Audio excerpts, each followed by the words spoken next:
Des organisations africaines critiquent l'implication du Conseil algérien des droits de l'homme dans l'aggravation de la situation dans la région.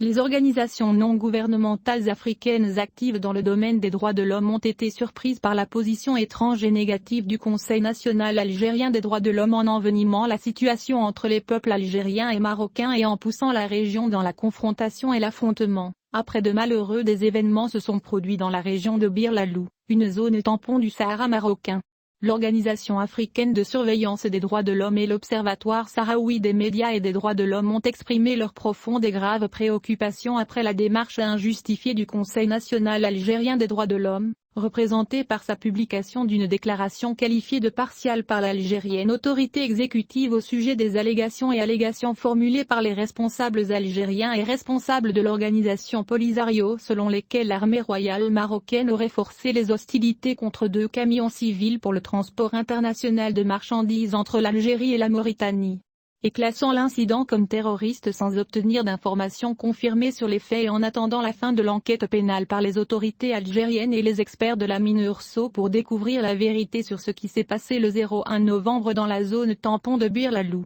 C'est désigné comme accusateur d'un État partie à un conflit régional dans lequel l'Algérie est une partie importante. L'Organisation africaine de surveillance des droits de l'homme, basée à Paris, la capitale française, et l'Observatoire sahraoui des médias et des droits de l'homme, situé à El Ayoun, ont estimé que la référence au royaume du Maroc implicitement comme auteur de l'attentat, le décrivant comme malveillant et cherchant l'expansion des colonies dans la région et s'opposant aux droits de l'homme et aux libertés dans la région par une institution nationale des droits de l'homme, est-il préoccupé par les tâches et les responsabilités de l'institution nationale algérienne des droits de l'homme. Les organisations africaines soulignent que le comportement du Conseil national algérien des droits de l'homme est en totale contradiction avec la nécessité de respecter pleinement les principes relatifs au statut des institutions nationales des droits de l'homme, les principes de Paris, par rapport aux piliers du pluralisme, de l'indépendance, compétence et un large mandat en matière de droits de l'homme. Les organisations africaines renouvellent leur appel à l'organisme officiel algérien des droits de l'homme pour qu'il s'efforce de fournir des garanties pour la promotion et la protection des droits de l'homme dans le respect du rôle des institutions nationales des droits de l'homme dans leur engagement à prévenir et apaiser les conflits,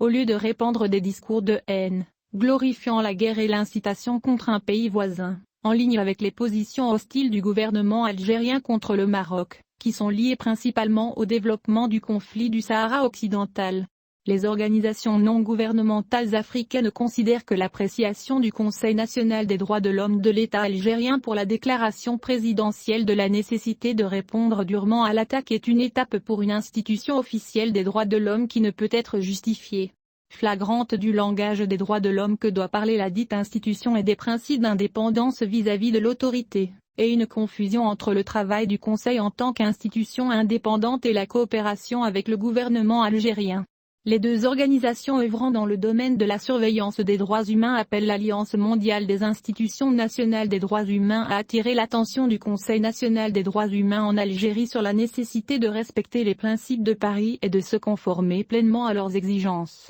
En matière d'indépendance, de pluralisme, d'efficience, d'impartialité, de transparence et d'efficacité dans le travail pour promouvoir et respecter les droits de l'homme sur le sol algérien et à coopérer les uns avec les autres, en particulier les personnes des camps de Tindouf dans le sud-ouest de l'Algérie, qui sont hors de portée de son contrôle, comme le confirme le communiqué de l'Organisation africaine des droits de l'homme et de l'Observatoire sahraoui des médias et des droits de l'homme.